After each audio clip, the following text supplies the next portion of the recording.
In the construction business, you learn to read people faster than you read blueprints. I've spent 15 years building high-end residential landscapes, the kind of projects that involve moving mountains of earth, pouring tons of reinforced concrete, and installing irrigation systems that cost more than a starter home.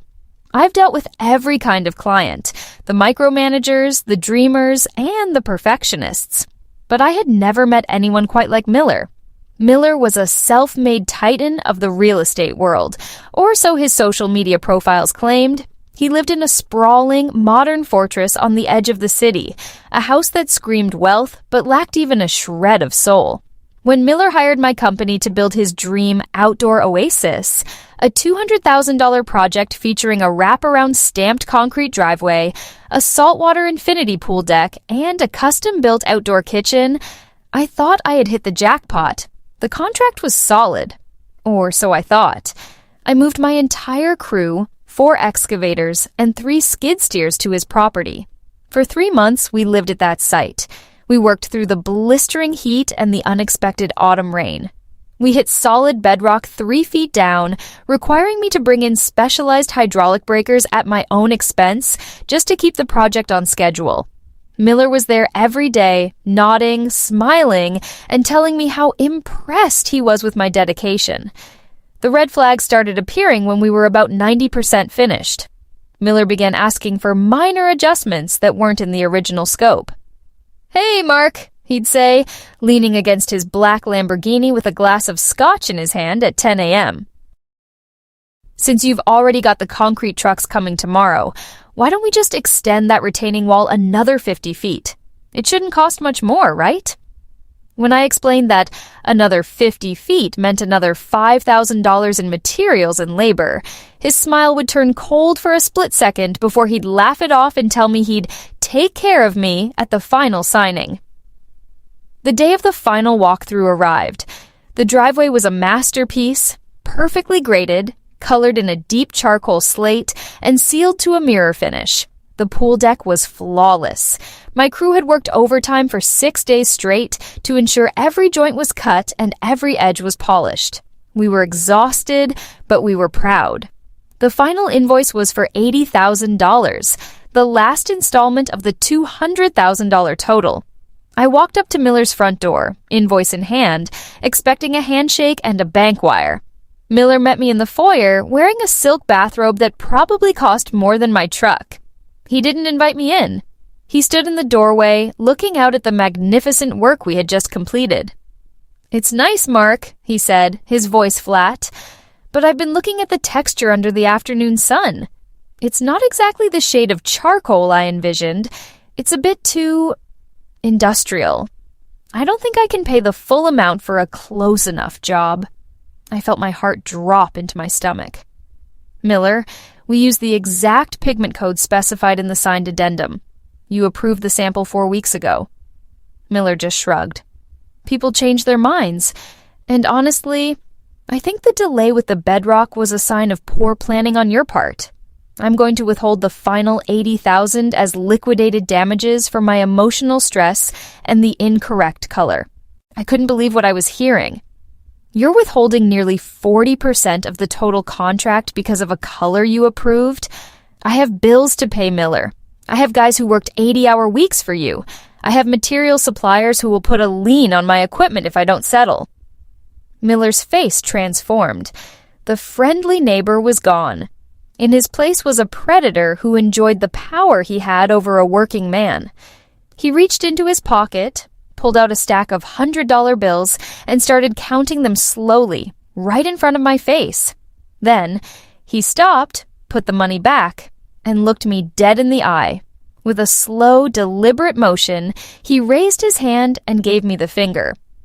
"Sue me, Mark," he whispered, a twisted grin on his face. "By the time you get a court date, I'll have sold this house and moved to the coast. My lawyers cost $500 an hour, and they love eating small-time contractors like you for breakfast. Get your trucks off my property before I call the police for trespassing." He slammed the door in my face. I stood there on the driveway I had built with my own sweat, staring at the wood grain of his expensive front door. Miller thought he was playing a game of chicken with a man who couldn't afford to fight. What he didn't realize was that I didn't need a lawyer to destroy him. I knew the building codes of this county better than I knew my own mother's birthday. And more importantly, I knew a secret about the legal definition of ownership that was about to turn his $200,000 oasis into a pile of expensive rubble.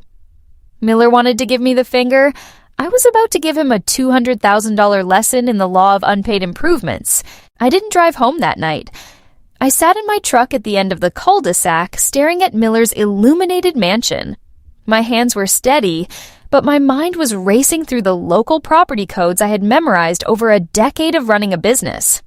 Miller thought he was playing a game of catch me if you can, relying on the slow, grinding gears of the civil court system. He expected a letter from a lawyer in 6 months. He expected a settlement for pennies on the dollar in 2 years. What he didn't expect was a contractor who knew exactly how to weaponize the very ground he walked on. The first thing I did was call my material supplier. In my state, we have something called a mechanic's lien, but there's a much more aggressive version for unpaid materials. Since Miller hadn't paid the final $80,000, which covered 100% of the last 4 concrete deliveries, the legal ownership of that concrete hadn't technically transferred to the homeowner. It was still unincorporated property in a state of dispute. I spent the next 4 hours at my kitchen table, filing an emergency notice of non-payment and a notice of intent to reclaim property with the county clerk's 24-hour online portal. But I didn't stop there. I knew Miller was planning to list the house for sale in 2 weeks to dodge his creditors. I called my cousin, who works as a senior inspector for the Department of Environmental Quality. I told him about the minor adjustments Miller had forced me to make, the ones that extended the retaining wall and blocked the natural drainage swale of the neighboring property. It was a violation of the local watershed ordinance, a violation I had warned Miller about in an email he had ignored. By 9 a.m. the next morning, Miller's outdoor oasis had a bright orange stop work and investigation order taped to the front gate. I waited until Friday. Friday is the day Miller hosted his Investor Circle garden parties. I knew he had 10 potential buyers coming over to see the house before it hit the market. I pulled up to the curb at 11 a.m. just as the first catered vans were arriving. But I wasn't alone. I had 3 20-ton dump trucks, 2 heavy-duty jackhammers, and my largest excavator in tow. Miller came running out of the house, his silk robe flapping in the wind, his face a shade of purple I had never seen before. "What the hell are you doing, Mark? I told you to stay off my property. I'll have you arrested." I didn't even look at him. I handed him a laminated copy of the writ of replevin and the right to reclaim materials order. "I'm not trespassing, Miller. I'm here to collect my property. Since you haven't paid for the concrete, the stone, or the steel reinforcement, I've decided I don't want to sell them to you anymore. I'm taking my materials back." "You can't do that," he screamed, looking at the potential buyers who were starting to gather at the edge of the lawn. "This is a finished structure." "Actually," I said, pointing to the orange DEQ notice, "this is an illegal structure that violates environmental codes. It has to come down anyway, and since I own the materials, I'm doing the city a favor by removing them now." I gave the signal. The lead jackhammer hit the edge of the $200,000 driveway with a bone-jarring thud. The slate gray finish, the one Miller claimed was the wrong color, shattered into 1,000 pieces. The potential buyers stood in stunned silence as a cloud of dust rose over the Lamborghini. Miller tried to step in front of the excavator, but the sheriff's deputy I had paid for a civil standby duty stepped in his way. "Step back, Mr. Miller," the deputy said calmly. "He has a court-validated right to reclaim his unpaid goods. If you interfere, you'll be the one leaving in handcuffs." Miller looked at the deputy, then at his shattered driveway, then at his horrified guests. For the first time in his life, the titan of real estate realized that his silk robe and expensive lawyers couldn't stop the laws of gravity or the laws of the working man. I wasn't just destroying a driveway, I was dismantling his ego 1 square foot of concrete at a time. And we were just getting started on the pool deck. While the dust from the destroyed driveway was still settling on Miller's expensive lawn, the real destruction was happening in the digital cloud. Miller thought that by slamming his door, he had ended our conversation. He didn't understand that every single email he sent me over the last 3 months, every minor adjustment, every "do it now, we'll talk money later," and every "I don't care about the permits," was a nail in his professional coffin. I spent the weekend after the demolition with my sister, who happens to be a paralegal specializing in construction litigation.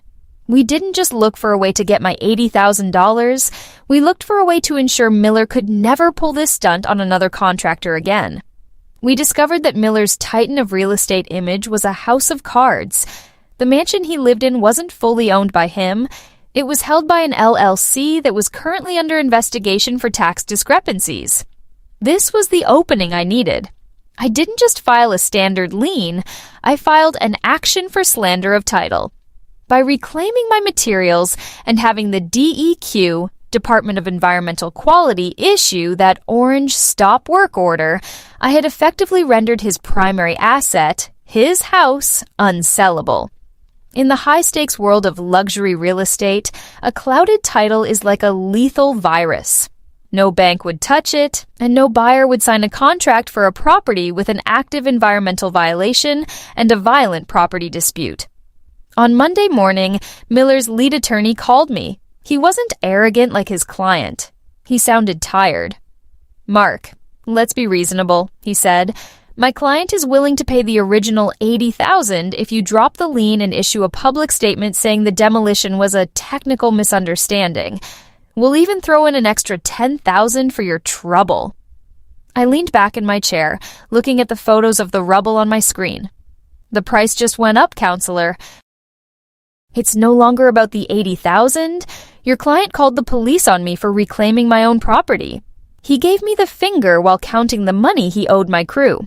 The new price is the full original balance, plus the cost of the mobilization for the reclamation, plus the legal fees I've incurred, plus a 20% arrogance tax. And tell Miller that the DEQ isn't my problem. That's between him and the state." The lawyer went silent. He knew I had him, but Miller, driven by his massive ego, refused to settle.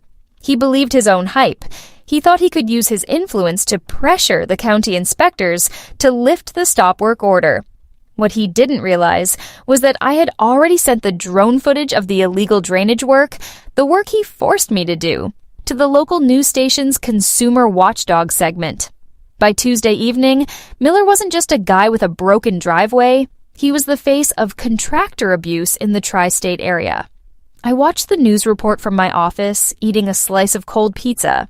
The reporter was standing right in front of the pile of rubble we had created, interviewing a neighbor who had been flooded out because of Miller's illegal retaining wall. The narrative was shifting from crazy contractor destroys property to heroic contractor exposes billionaire's environmental crimes. The public was on my side. The titan was bleeding, and the sharks, the other contractors he had screwed over the years, were starting to circle. I received 6 calls that night from other small business owners who Miller had stiffed. We were no longer just a few guys with excavators. We were a class action lawsuit in the making. By the middle of the second week, Miller's garden parties were a thing of the past. The investor circle he bragged about had turned into a vulture circle. When you're a real estate developer, your entire business model is built on other people's money. And investors hate 3 things: bad press, government investigations, and unstable partners. Because of the action for slander of title I had filed, the bank that held the primary mortgage on Miller's mansion triggered a default clause. They saw the environmental violations and the negative news coverage as a threat to the collateral of their loan. I received a text from a friend who works at a high-end vehicle recovery service. "Guess whose black Aventador just got picked up for non-payment?" he asked, followed by a photo of Miller's Lamborghini being winched onto a flatbed. Miller's Titan lifestyle was funded by debt, and the moment I disrupted his ability to flip that house, the entire financial structure started to implode. He had the money to pay me $80,000. He chose not to because he enjoyed the feeling of superiority. Now, that choice was costing him his credit, his cars, and his reputation. I decided to pay Miller one last visit. I didn't bring the excavators this time. I brought a folder full of statements from the other contractors he had cheated, the plumber who lost $10,000, the electrician who was owed $15,000, and the roofing crew that never got their final draw. I found him sitting on his front porch, staring at the muddy pit that used to be his oasis. He looked smaller. The silk bathrobe was gone, replaced by a stained sweatshirt. "I'm filing for bankruptcy, Mark," he said, not even looking up. "You happy? You destroyed everything. For what? A few slabs of concrete?" "No, Miller," I said, dropping the folder on the step next to him. "Not for concrete. For the plumber whose daughter couldn't go to college because you wanted an extra discount. For the electrician who almost lost his shop because you felt like keeping the change. You didn't just steal from me. You made a career out of stealing from everyone who helped you build your empire. I'm just the one who had the tools to take it back." Miller looked at the folder, the names of all the people he had stepped on staring back at him. "The bank is taking the house on Friday," he whispered. "I have nowhere to go." "Then I suggest you start walking," I replied. "And Miller, don't worry about the driveway. The bank called me this morning. They're paying me double to come back and fix the drainage issues so they can try to salvage the land value. I'm getting paid to destroy it, and I'm getting paid to rebuild it. The only one who ends up with nothing is you." I walked back to my truck, feeling the weight of the last few months finally lift. I saw the "for sale" sign being hammered into the dead grass by a court-appointed realtor. The Titan was gone. The house was a wreck. And the man who thought he could steal $80,000 with a middle finger was now counting his remaining pennies to afford a U-Haul. It wasn't just a win for my bank account. It was a win for every guy in a high-vis vest who has ever been told that their work doesn't matter. The Friday of the bank's takeover arrived with a cold, biting wind. I was there, not as a protester or a victim, but as a technical consultant for the bank's asset management team. Miller was standing on the sidewalk, surrounded by a few mismatched suitcases. It's a strange thing to see a man who once looked down on you from a balcony, now standing at eye level, shivering in the cold. He tried to ignore me, but the bank's representative, a sharp, no-nonsense woman named Elena, insisted that I be present for the site integrity walkthrough. Miller's lawyers had tried one last desperate move. They filed for an emergency stay of execution, claiming that the destruction of property I had carried out rendered the house unsafe for habitation, and thus the bank couldn't seize it until repairs were made. It was a classic delay tactic, but Elena was 3 steps ahead. She pulled out the report I had helped her prepare. "Mr. Miller," she said, her voice cutting through the noise of the moving trucks. "Your lawyers are claiming the site is unsafe because of the demolition. However, the county's environmental audit, the one triggered by the drainage violations, states that the site was already unsafe due to your unauthorized structural changes. The contractor's removal of the concrete was actually the first step in a court-mandated remediation. You aren't a victim of vandalism. You are the perpetrator of a construction crime." Miller looked at me, his eyes filled with a desperate, burning hatred. "You planned this. You talked to them before you even brought the excavators." I didn't blink. "I did my homework, Miller. I knew the bank was watching you. I knew your credit lines were overextended. I just provided the documentation they needed to stop the bleeding. You thought the rules didn't apply to you because you had a luxury car. I just reminded everyone that the car was a rental. The bank didn't just take the house. They initiated a clawback provision because Miller had used corporate funds from his real estate firm to pay for personal upgrades to the mansion, upgrades he then refused to pay for. They were now piercing the corporate veil. They were going after his personal bank accounts, his remaining properties, and even his jewelry. The $80,000 he stole from me was the loose thread that unraveled his entire $50 million tapestry of lies. Every penny he tried to save by screwing over the little guys was now being spent tenfold on forensic accountants and defense attorneys. 2 weeks after the eviction, I organized a meeting at the local community center. I invited every contractor, supplier, and day laborer Miller had stiffed over the last 5 years. I expected maybe 10 people. 45 showed up. There was a roofer who had lost his truck because Miller didn't pay for a $12,000 job. There was a stonemason who had to lay off his own brother because Miller withheld a $20,000 draw. We weren't a mob. We were a syndicate of the exploited. I shared my legal blueprint with them. I showed them how I used the unpaid materials clause to bypass the standard civil court delays. We pooled our resources and hired a high-powered litigation firm that specialized in contractor rights. We didn't just want our money, we wanted a permanent injunction against Miller ever holding a business license in this state again. The deposition was held in a gray, sterile conference room in the city. Miller sat across from us, looking like a ghost of his former self. His expensive lawyers were gone, replaced by a public defender who looked like he'd rather be anywhere else. One by one, the contractors stood up and told their stories.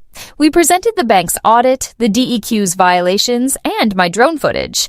The turning point was when we presented the finger video. I had a high-definition recording from my truck's dash cam that captured the entire interaction at the front door, including the moment Miller counted the cash and then gave me the finger. The judge, who was presiding over the preliminary hearing, leaned forward and stared at the screen. "Mr. Miller," the judge said, his voice dripping with icy contempt, "this isn't a dispute over color or bedrock. This is a documented case of bad faith negotiation and intentional financial harm. You didn't withhold payment because of a defect. You withheld it because you enjoyed the cruelty of it." The judge didn't just rule in our favor. He issued a treble damages order. In our state, if a judge finds that a party acted with willful and malicious intent in a contract dispute, they can triple the amount owed. My $80,000 debt instantly became $240,000. The roofer's $12,000 became $36,000. Altogether, Miller was now legally obligated to pay over $1.5 million to the men and women he had mocked. And because the court had pierced the veil, he couldn't hide behind bankruptcy to protect his remaining assets.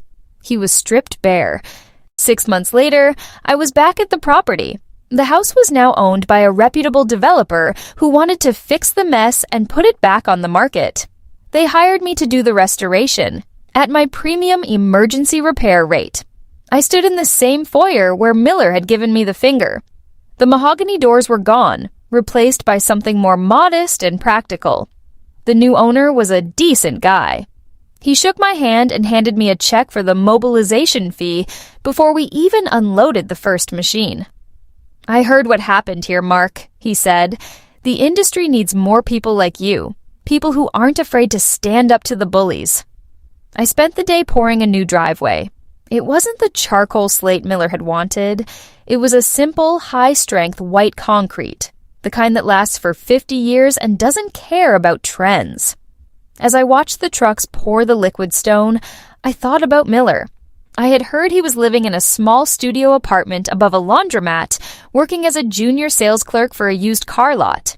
He was banned from the real estate industry for life. He was a man who tried to build an empire on a foundation of theft, only to realize that when you steal the ground from under you, you have nowhere to stand. My crew was happy. They all received their back pay, plus a loyalty bonus from the triple damages settlement. We bought new equipment, hired more guys, and became the most trusted landscaping firm in the county. People knew that if you hired us, you got the best work in the world. But they also knew that if you tried to screw us, we wouldn't just sue you, we would dismantle your world piece by piece, legally and physically, until justice was served. I looked out at the street. The cul-de-sac was quiet. The sun was setting over the city. I realized that revenge isn't just about the destruction.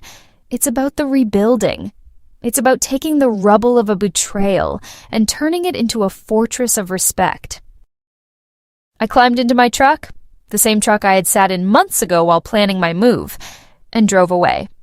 Miller wanted to give me the finger. I gave him the truth.